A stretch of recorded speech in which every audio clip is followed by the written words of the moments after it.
Good morning. This is King James Live, and this is Ezekiel 10. Then I looked, and behold, in the firmament that was above the head of the cherubims, there appeared over them, as it were, a sapphire stone, as the appearance of the likeness of a throne. And he spake unto the man clothed with linen, and said, Go in between the wheels, even under the cherub, and fill thine hand with coals of fire from between the cherubims, and scatter them over the city. And he went in my sight. Now the cherubim stood on the right side of the house when the man went in, and the cloud filled the inner court.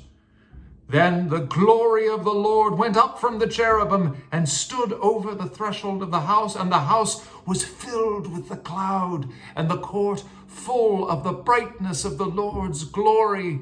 And the sound of the cherubim's wings was heard even to the outer court, as the voice of the Almighty God when he speaketh.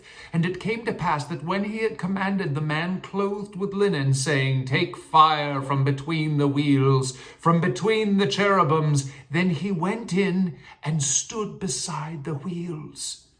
And one cherub stretched forth his hand from between the cherubims under the fire that was between the cherubims, and took thereof, and put it into the hands of him that was clothed with linen, who took it and went out.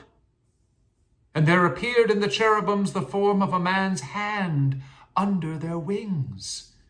And when I looked, behold, the four wheels by the cherubims, one wheel by one cherub, and another wheel by another cherub. And the appearance of the wheels was of the color of a beryl stone.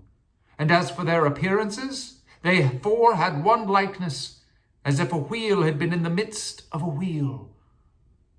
When they went upon their four sides. They turned not as they went, but to the place whither the head looked, they followed it. And they turned not as they went.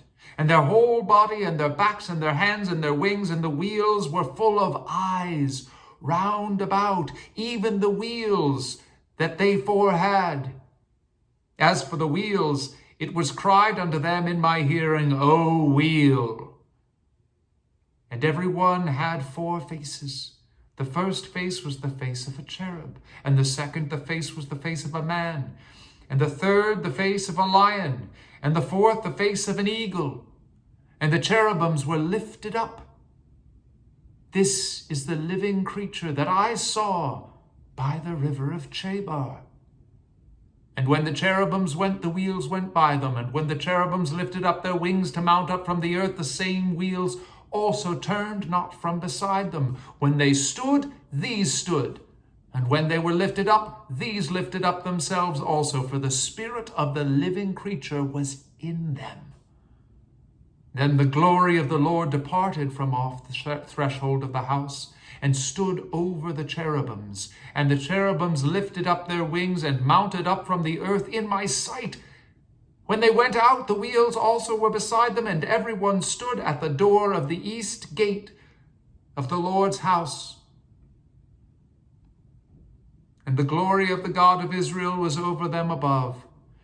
This is the living creature that I saw under the God of Israel by the river of Chebar, and I knew that they were cherubims. Every one had four faces apiece, and every one four wings, and the likeness of the hands of a man was under their wings. And the likeness of their faces was the same faces which I saw by the river of Chebar. Their appearances in themselves, they went every one straight forward.